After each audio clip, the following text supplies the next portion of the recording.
Sylvester and the Magic Pebble by William Steig.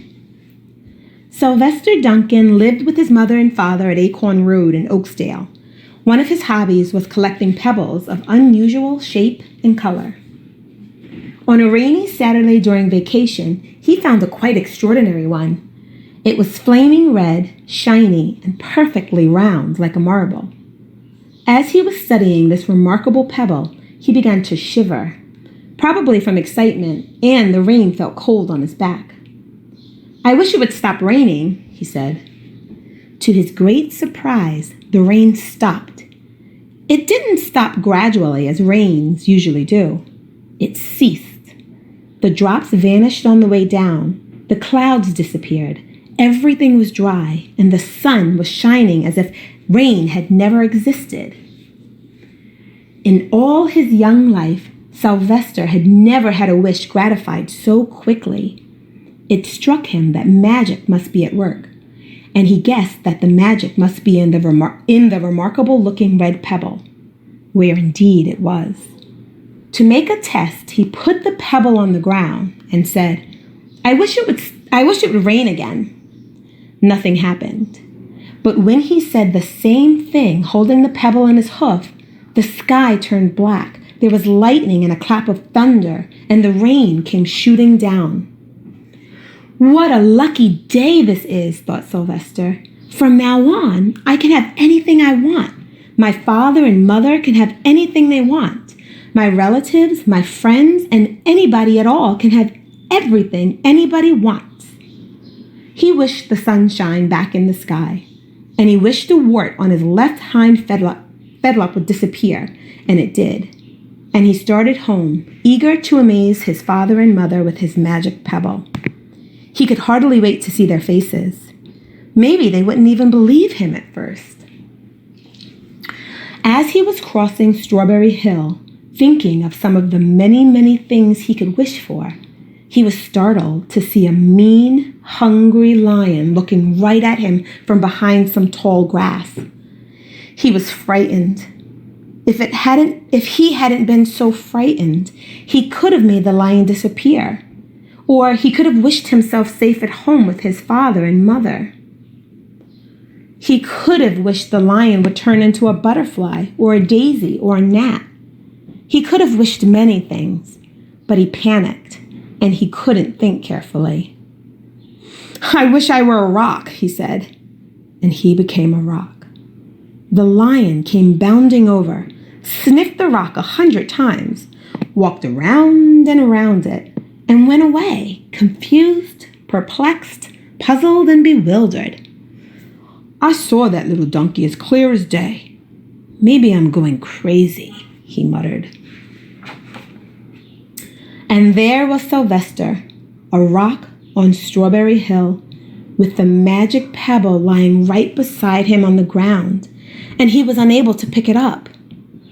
"Oh, how I wish I were myself again," he thought. But nothing happened. He had to be touching the pebble to make the magic work, but there was nothing he could do about it. His thoughts began to race like mad. He was scared and worried. Being helpless, he felt hopeless.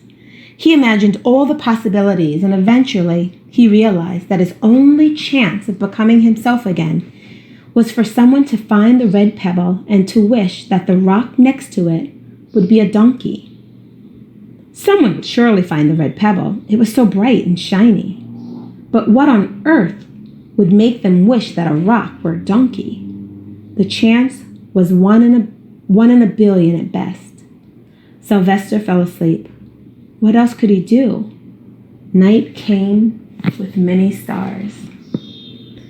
Meanwhile, back at home, Mr. and Mrs. Duncan paced the floor, frantic with worry. Sylvester had never come home later than dinner time. Where could he be? They stayed up all night wondering what had happened, expecting that Sylvester would surely turn up by morning.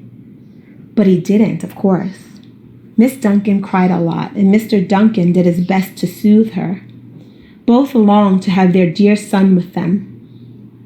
"I will never scold Sylvester again as long as I live," said Miss Duncan, "no matter what he does." At dawn, they went about inquiring of all the neighbors. They talked to all the children, the puppies, the kittens, the colts, the piglets. No one had seen Sylvester since the day before yesterday. They went to the police. The police could not find their child. All the dogs in Oakdale went searching for him. They sniffed behind every rock and tree and blade of grass, into every nook and gully of the neighborhood and beyond, but found not a scent of him. They sniffed the rock on Strawberry Hill, but it smelled like a rock. It didn't smell like Sylvester. After a month of searching the same places over and over again, and inquiring of the same animals over and over again, Mr. and Mrs. Duncan no longer knew what to do. They concluded that something dreadful must have happened and that they would probably never see their son again, though all the time he was less than a mile away. They tried their best to be happy, to go about their usual ways, but their usual ways included Sylvester, and they were always reminded of him. They were miserable. Life had no meaning for them anymore. Night followed day, and day followed night over and over again. Sylvester on the hill woke up less and less often. When he was awake, he was only hopeless and unhappy. He felt he would be a rock forever, and he tried to get used to it. He went into an endless sleep. The days grew colder. Fall came with the leaves changing color. Then the leaves fell, and the grass bent to the ground. Then it was winter. The winds blew this way and that. It snowed. Mostly, the animals stayed indoors, living on the food they had stored up. One day, a wolf sat on the rock that was Sylvester and howled because he was hungry. Then the snows melted. The earth warmed up in the spring sun and things budded. Leaves were on the trees again. Flowers showed their young faces. One day in May, Mr. Duncan insisted that his wife go with him on a picnic. "Let's cheer up," he said. "Let us try to live again and be happy even though Sylvester, our angel, is no longer with us." They went to Strawberry Hill. Miss Duncan sat down on the rock. The warmth of his own mother sitting on him woke Sylvester up from his deep winter sleep. How he wanted to shout, "Mother, Father, it's me, Sylvester. I'm right here." But he couldn't talk. He had no voice. He was stone dumb. Mr. Duncan walked aimlessly about while Miss Duncan sat out the picnic food on the rock. Alfalfa sandwiches, pickled oats, sassafras salad, Timothy compote. Suddenly, Mr. Duncan saw the red pebble. "What a fantastic pebble!" he exclaimed. Sylvester would have loved it for his collection. He put the pebble on the rock. They sat down to eat. Sylvester was now as wide awake as a donkey that was a rock could possibly be. Miss Duncan felt some mysterious excitement. "You know, Father," she said suddenly, "I have the strangest feeling that our dear Sylvester is still alive and not far away."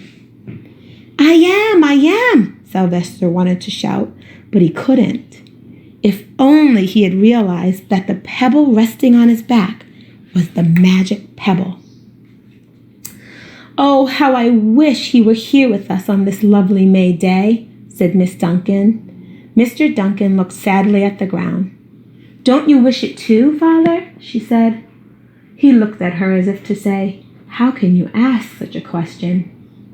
Mr. and Mrs. Duncan looked at each other with great sorrow. "I wish I were myself again. I wish I were my real self again," thought Sylvester. And in less than an instant, he was. You can imagine the scene that followed. The embraces, the kisses, the questions, the answers, the loving looks, and the fond exclamations. When they had eventually calmed down a bit and had gotten home, Mr. Duncan put the magic pebble in an iron safe. Someday they might want to use it, but really, for now, What more could they wish for? They all had all that they wanted. The end.